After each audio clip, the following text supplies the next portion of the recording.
Welcome to this live stream, or if you're watching live in the Make More Placements community on Facebook. As we said, we're going to be sort of giving you, a quick overview of 4 things that you can optimize in your recruitment or search business for an immediate profit injection. We were speaking about this just the other day. I think, a lot of people, probably why you're here, why you listen to us is that you want to achieve growth, you want to grow your revenue, you want to grow your profit in your business, which is obviously a good thing. But sometimes before you grow, you need to look at, or it's good to look at, it's healthy to look at optimization, right? The 2 differences being that, growth, when we talk about growth, we're talking about scaling what you currently have in place. So, you take all your numbers, the number of, you look at your marketing, look at your sales, look at, everything you've got going across the board, and how do we scale that? So if at the moment you're bringing on, or you're making 2 placements a month and you want to scale, it's like, well, how do we get to 4? How do we get to 5? And when we talk about growth, it's looking at, more inputs, more volume in, from the business development end to get more output at the end, which is obviously something that you want to be doing. You want to scale, when you want to scale your business, it's obviously an area that you look at. But equally important, perhaps even more important, is before we look at scaling, before we look at growth, we first look at optimizing, and when we're saying optimizing, we mean make the best of what you currently have. So again, we look at your current processes for making to see everything that you've got in place right now when it comes to making placements in your business, attracting clients, delivering with those clients. How do we make that process work better? That's optimization, right? And this sort of, they're, part of the same family, I guess, but I guess it's difficult to focus on both at the same time. So normally month to month when we're working with clients, we pick one. Are we going to look at optimizing your current process, or are we going to look at scaling your current processes? And I think, one of the big mistakes that we see in the industry is people trying to scale without optimizing first. And when you do that, you can get the outcome you ultimately want. You can grow your revenue, right? When you scale the optimizing, you can grow your revenue. But what you end up with, or what you're in danger of ending up with, is a business with a big revenue, big team, big offices, but not as profitable as you would like it to be. So to give an example, it's not even a rare occurrence anymore that we can speak to a recruitment search business owner whose turnover or revenue over the course of the year is 7 figures, and another one whose revenue is 6 figures, around 400,000, and the one at 400,000 is more profitable than the one at 7 figures, right? And the reason is because the one at 7 figures, although they've done a better job at growing, you could argue they've done a better, they've scaled their business more, faster, better, whatever you want to call it. They haven't optimized, right? So they've got this big sort of cash eating machine, which means although their revenue is good and it feels good to say, yeah, we've got a 7-figure business, things are going well, when they speak with the accountant at the end of the year, and the accountant says, this is how much profit you've made, they're left wondering, where's all that money gone? So that's one of the reasons why, before we look at growth, or instead of looking at growth first, we need to look at, how can we optimize the current process that you have in place? So what I'm going to give you today is 4 things that you can really optimize straight away, literally starting from tomorrow, to make your business as it stands now a lot more profitable than it is at the moment. Terry, anything you'd add to that? Yeah, if you talk to any business owner and you say, do you want to grow your business? I can almost guarantee 100% of recruitment and search firm owners will say, yes, of course I want to grow my business. And the first port of call is, yeah, I want to grow my business. So I want to get more new clients in. I want to win more business. If I do that, I will grow a business. And I can understand, by the way, why a recruitment or search firm owner can say that. But the fact is, it's just one way of growing your business. And sometimes if you acquire new clients, it could mean you're acquiring at greater cost. And the beauty of optimization is that it won't have a big impact on your actual costs, but it will have a big impact on your actual profits. And I'd imagine most people listening to this right now will be familiar with the term optimization when it comes to a website. So somebody was come along and say, look, you need to optimize your website. And what they're saying is, here's your website. There's a few things you can do to it. Let's say on the platform of Google, if you do these things, the performance or lead generation that you get from your website could improve. There's no You don't have to necessarily build a new website or anything. There's no massive impact on your profit. It's just improving the performance of your website. Well, it's exactly the same process, excuse me. And there's things that you can do in your business simply to improve the performance that will ultimately add to the bottom line. And this is a key point here. It will add to your bottom line. It will mean more profits, and in many cases for no cost or very little cost indeed. So if that's what you're looking to do, you'd like more profits for your business, you'd like to take out more money out of the business for you and your family, please pay attention, because this is for you. Perfect. So, okay, let's jump right into it. 4 things that you need to optimize in your recruitment search business for an immediate profit injection. So the first one is your average fee. So the average fee that you collect per placement. Again, this one is probably the most easy and simplest to do. You know, I guess to understand anyway.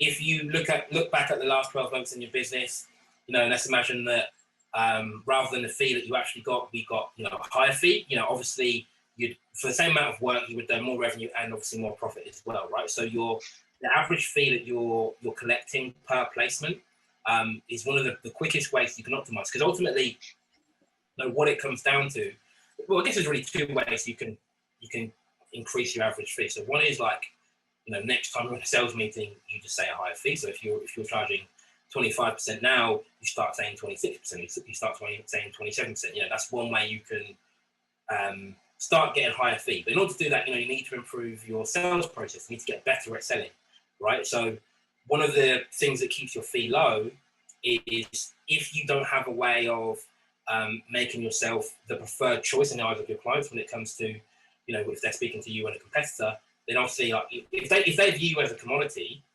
why would they pay you a higher fee, right? So that's one of the things we need to get good at. But if we can, assuming we can, and you know, it is quite simple when you know how. Like, you can start asking for a higher fee and getting a higher fee, right? So that's one way. The other way is, rather than increasing your percentage, you can just, you know, what we call move up the food chain. So we start recruiting at a higher level. Terry, yeah, anything you'd add to that?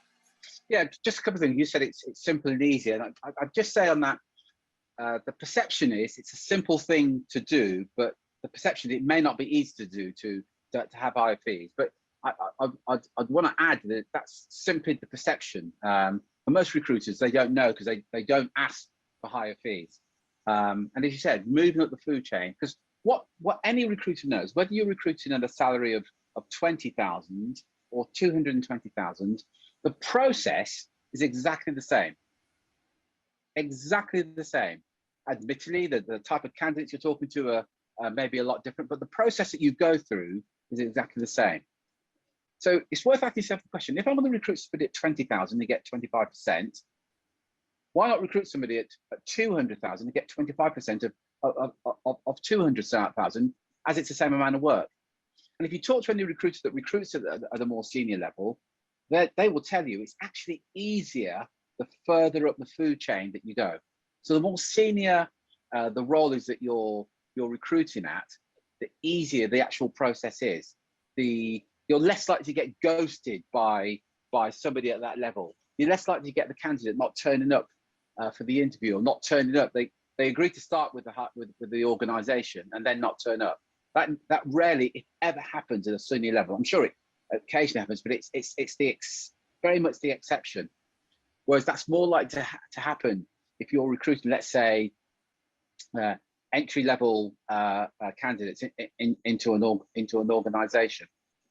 Now, what happens here, as far as the recruiter is concerned, and this is to do with the perception, the argument is, yeah, but there's more roles at the lower level, and you're absolutely right. There are more roles at 20,000 than there are at 200,000. But also consider this. You don't need as many roles at a senior level. If you're filling roles at 200,000, you're getting 25%. That's 50,000 each placement that you make. Hell, if you only do 2 of those a year as a solo recruiter, you're now doing 1.2 million a year by simply doing 24 positions over a 12-month period. Now, of course, if you do 2 roles at 20,000, there's a slight difference, as you can see. Now your average place, now you're generating 10,000 a month for the same amount of work. So it's a simple, perception is it's not that easy, but a lot of it's to do with your actual mindset and how you're actually doing it. But it's a very easy way to optimize your business is by increasing your average fee. And even if you say, well, actually, I want to recruit at the level I'm recruiting at now, and you were only to say, right, previously we were charging 20%, we're now going to charge 21%. That extra 1% is all profit on your business. In our experience, I can't remember the figure now, something like 60% or 70% of your existing clients will not object. You won't lose a business if you ask for a 1% increase in your fees. But again, don't take my word for it. Test it. Ask a few clients and explain and justify why you need a 1% increase and see the reaction. If they say no, say, okay, I'll stick to my original fee. But you can see the impact that would have on your business. And that's just on one of the steps. So your average fee is an obvious one. The other one is a fill rate. Now, this is really important for you guys. If you're working on contingent, the average contingent recruiter will fill between 10 to maybe 50% of the roles that they're working on. If they're filling 50%, they're doing very well. So if you're only filling 50%, it means 50% of the time you're working, you're not going to get paid. I'm sure you'd agree as a business model where somebody says, yeah, we've got this business idea, but half the time you're going to work, you're not going to get paid. If you've got a team, half the time your team are working, they're not going to generate any income. You're going to kind of question that. Well, how would it be if you said, actually, we will only work on roles when we know we'll get paid? So perhaps you work on exclusively, or you work on the retained basis. Again, the volume will be less. So at the moment, you might have to work on 4 roles to fill 2. But now what it means is you're going to get paid every single time. Now you're going to work on 2 roles, and you know you're going to get paid every single time. So ultimately, you're going to work less and earn more. Anything you'd add to that, Drew? Yeah, I think this, for a lot of businesses, is one of the quickest ways you can get a profit injection, right? Because as you said, especially on contingency, people have a feel. I think it's 2 things I see, right? People think they know what their fill rate is, but they haven't really measured it, right? So they haven't really. They'll say, oh, it's 50%, or it's 40%, or it's whatever the number is, but they haven't really looked at it, and they're perhaps given a number that it was at one point, but as the market shifts, as things change in the economy, in the industry, in their sector, so does their fill rate shift, and they don't really pay attention to the numbers. So when it drops, they don't really notice, right? Which is one thing. The other thing is, I think, even if people know what it is, let's say it's 50%, let's say, it doesn't really matter. They don't really do anything to improve it. They sort of accept it as that's what it is. This is my fill rate. To sort of accept it as a thing they can't change. But, like you said, I think if you put time into this to optimizing this, you can very quickly get a turnaround. I mean, again, imagine that your business at the moment has a 30% fill rate, and then there's another recruiter in the same sector as you who's got a 90% fill rate, right? You have to work 3 times as much just to make the same revenue that they're making, just because of the fill rate. So it's a small thing that you can change, and normally, like 9 times out of 10, having improving your fill rate comes down to having better agreements, better contracts with your clients.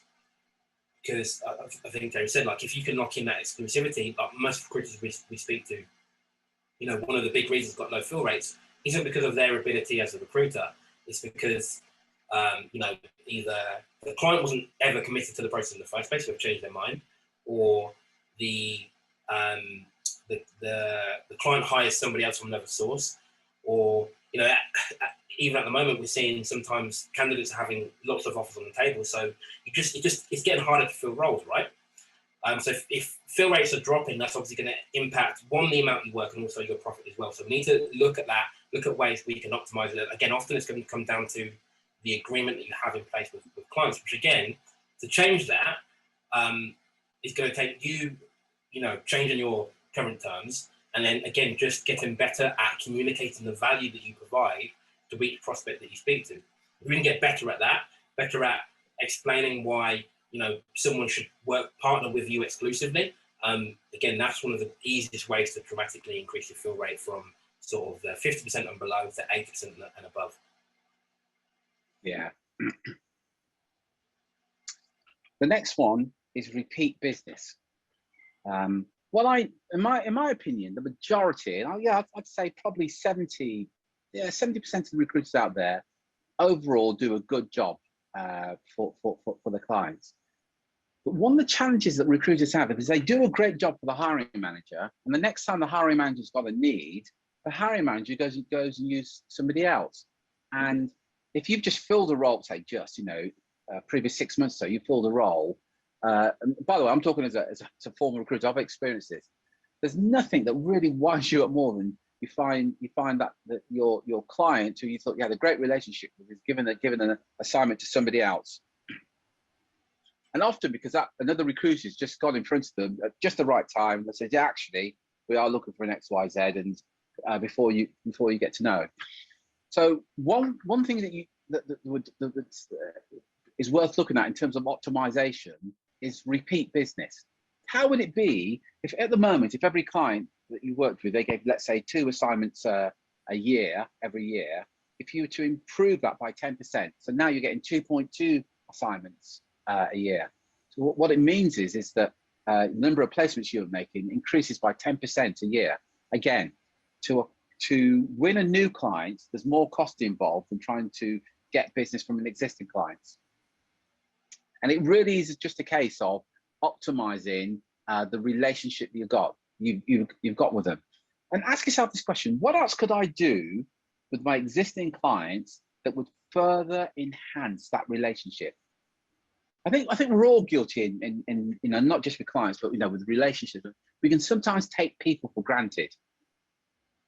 If you're in any sort of relationship, you're aware of the implications of taking somebody for granted in a relationship. Well, this is another form of relationship. This is a business relationship. And how would it be if you said, actually, I'm going to work on improving this relationship, which ultimately will mean I'm going to get more repeat business.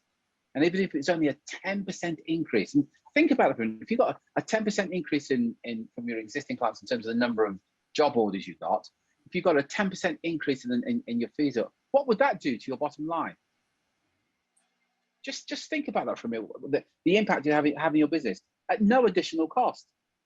So these are very clear examples of what you can do to optimize your business. And as we said at the beginning, for immediate profit injection. Anything to add to that, Drew? Yeah, I think, when you think of the clients that you've worked with in the past, the relationship's already there. They already trust you. They already know that you can deliver. Again, depends on how long you've been in business, but if you've been in business even just 6 months or so, you've got past clients, I can almost guarantee, without even knowing anything about you or your business, that there'll be a percentage of those past clients who have a need for what you do right now or will do in the very near future, right? I think one of the mistakes that we do, like you said, Terry, is like you can neglect these relationships. We sort of think that, or assume that, they'll come to us when they're ready. Yeah. A lot of times they don't, just because they forget, right?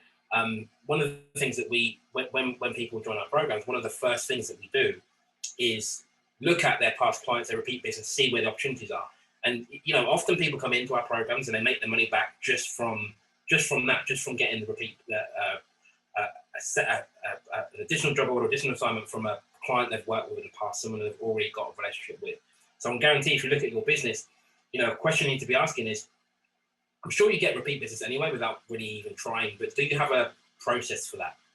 Yeah, it reminds me of a friend of mine who owns a restaurant, and it's one of his frustrations where people come in and they compliment him on the service and on the food and say what a great time he's had. And tell me if you've done this. You've gone to a restaurant and had a fantastic time. The meal's been great. The service has been fantastic. And for whatever reason, you don't go back for another 6 or 9 months. Now, again, if that restaurant was to do something about it and reach out to you on a regular basis, maybe every quarter or whatever, it would substantially increase their chances of you going back to that restaurant more frequently. And this is exactly the same process here with your clients. I want to be clear. It's not that you haven't done a good job. It's just that out of sight, out of mind. They've just forgotten all about you. So exactly the same process. So just ask yourself a question: what is it you could do to get more business from your existing clients? What could you do to enhance the relationship that you've already got with those existing clients? And the last point is sales conversion. Let me start with you, Drew. In terms of sales conversion, what do you believe recruiters and search firm owners can do around sales conversion optimization there? Well, I think first thing is knowing what your current conversion rate is, right? So if you speak to 10 hiring managers, decision makers in your market, how many of those conversations would you expect to turn into a client, right? We need to know what that number is, first of all. I think, again, same with the the fill rate. People often think they know what their conversion rate is, and they might be right, they might be wrong, right? But the point is they don't know for sure. It's difficult to optimize anything without knowing the current situation, where you're currently at, right? So first, either look back historically, let's say over the last 2 months, for example, how many sales meetings have you had? How many of those meetings led to a client? Then you'll get a snapshot of your conversion rate. But going forward, let's track it. Every time you have a meeting, and at least with sales, track how many meetings have I had and how many of those lead to sales, and we get again a picture of what your conversion rate is. So it's going to be different from individual to individual, right? So if you've got a team, get them to track it as well, so we all know, right? Because if you might have someone in your team who's converting at 50% and someone else is converting at 20%, let's find out what the person converting at 50% is doing differently. What are they saying? How are they approaching the meeting? How are they structuring the meeting? What they're doing before the meeting? Again, improving your sales conversion, improving any of these is simple to do when you know where you're at currently. You can't improve it unless you know where you're at. So just knowing where you're at currently, focusing on it, there's lots you can do, right? I think sometimes especially if you're more experienced, sales or conversations with clients almost becomes, second nature. We don't really have to think about it anymore. Everything's subconscious. We know it so well. But sometimes when that happens, like bad habits start to creep in. We start saying things that are actually, rather than helping us make that sale, they're detracting from it, right? So we need to pay attention to what's been said. And, once we know what it is, as I said, then we can begin to change it. Okay, rather than saying that, at that point, maybe I'll try and say this. Or rather than, if I'm trying to win exclusive, for example, rather than explaining like this, maybe I'll try explaining like that instead. Or maybe I'm going to have, I'll take a PowerPoint slide presentation with me when I do it, because that, maybe that works better, right? We can start testing things and seeing what's working. Anything to add to that? Yeah, often when we ask this question about conversion, when we speak to owners and directors of recruitment search firms, every day of the week, so five days a week, and most owners are quite optimistic about their conversions, and they say things like, well, if I get in front of 10 hiring managers, I expect to get 4 or 5 pieces of business. But then when you look at the numbers and they say, well, look, let's look at the numbers. How many placements have you made over the last 12 months? And they do the numbers and they say, well, actually, I've made 20 placements over the last 12 months. So if you're saying that you convert most of them, and let's say you convert 50% of them, that means that you've had 40 meetings over the last 12 months. And then they question, they go, well, actually, no, I've had a lot more than 40 meetings over the last 12 months. And I just say, well, based on the numbers you've given me, if you're converting half of them, the numbers suggest that you're having 40 meetings. And then they realize that they actually don't know the numbers. So, and when you do this, and by the way, I'm speaking from personal experience, it's always revealing when you actually do your research and you're going, shoot, actually, conversion rate is 25, 30%, and here's me thinking it's 50, 60%. But you don't know unless you know the numbers. I think it's Peter Drucker said that if you can measure it, you can manage it. If you don't know these numbers, there's nothing you can do about it, nothing whatsoever. If you don't know what your average fee is, you can't increase it, can you? If you don't know what your actual fill rate is, the number of roles that you actually fill in comparison to the number of roles that you work on, you can see the problem there.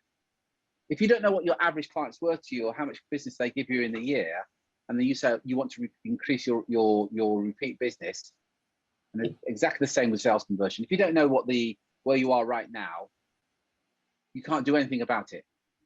So hopefully one of the big takeaways from that, you've got to know your numbers. You need those numbers now. The first thing you need to start on is you need to say, what is that average fee? One of the other one I'll throw that a lot of recruiters, perhaps at the low end, don't know is, what's your actual cost per placement? See, there's some recruiters out there that their average cost per placement is about 4,000, but they're making placements sometimes at 3,500. Well, you can see what's going on there. If you've got one consultant that's maybe only doing one of those a month, it's actually costing you to make that placement. Again, many recruiters don't know those numbers, but certainly your average fee and improving on that number, your percentage fill rate, and of course, improving on that number, repeat business and improving that number, and sales conversion. If you can get those numbers and then sit down and make a decision as to what you have to do to improve those numbers, every additional pound, dollar, whatever your currency that you generate from that is going to your bottom line. That's 100% profit going to your bottom line, simply by knowing your numbers. Anything you want to add to that, Drew? Perfect. Nothing to add, but while you're here, just to let you know that on Thursday next week, so let's get the exact date. But yeah, Thursday, 24th of June, we're running a free online workshop where we're going to be walking through a process that we call the inverse method. Basically, what it does is it helps you win more clients on either exclusive or retained terms, right? So again, it's something we've been doing with our clients and our programs, working really, really well. For most people, they're actually getting exclusive or retained on the very first try. Even if you're a seasoned pro at getting exclusive or retained, people are increasing their sales conversion. We're in a workshop that's going to walk through the exact process we're using, something that, from what I've seen, no one else in the industry is really teaching or doing at the moment. That's partly why it's working so well. But if you go to makemoreplacements.com/live, there's only 100 spots available, but you can reserve your seat there. Again, it's next Thursday. Give you the time. It's 5 p.m. UK time, 11 a.m. Central time. But yeah, it's makemoreplacements.com/live. If you want to hear how our clients are winning more retained or exclusive deals, makemoreplacements.com/live. Yeah. So if you're a recruiter and you're working on a lot of job boards, and we've all been there as contingency recruiters, and you've worked your butt off on the job order, only to find that it's been filled internally or by one of your competitors or whatever. You just wasted your time and your money on that job, and you're kind of certain that you're going to get it. This is for you. If you're sick and tired of working your butt off and not getting paid, this is for you. If you're tired of working with clients who clearly don't value or respect you and give you the job order and give it to half a dozen of your competitors, this is for you. We'll show you how to get roles exclusively or on a retained basis. One of the advantage of getting business on the retained basis is that you get paid a percentage of the fee up front before you even start. Now, if that seems unbelievable to you, I promise you it's possible, and some of your competitors are doing that right now. So in fact, some of your competitors, that's all they do. They will only work on the retained basis. And if they can, why not you? So come and join us next Thursday for a live webinar. I'll share with you exactly how to do it. That's makemoreplacements.com/live. As Drew said, places are limited. There's only going to be 100 places available. So go there and reserve your place. We're here every Wednesday. Every Wednesday we're here. We want to give you free training to help you generate more inquiries, get more leads, to help you make more placements, to help you generate more income so you can have a lifestyle you truly desire. If you've enjoyed this today and any of the others, please share them with your friends and colleagues and let them know about it. This is absolutely free. There's no cost, there's no obligation. But in this group, every Wednesday at 1500 UK time, which is, but is that all right? To 10 o'clock, I think it's 10 o'clock US, New York. So we'll be back here next Wednesday, and also, yeah, please join us next Thursday. Drew, thank you very much again for all your help and input. Until next time, folks, take care, take action, and be relentless. Cheers, folks.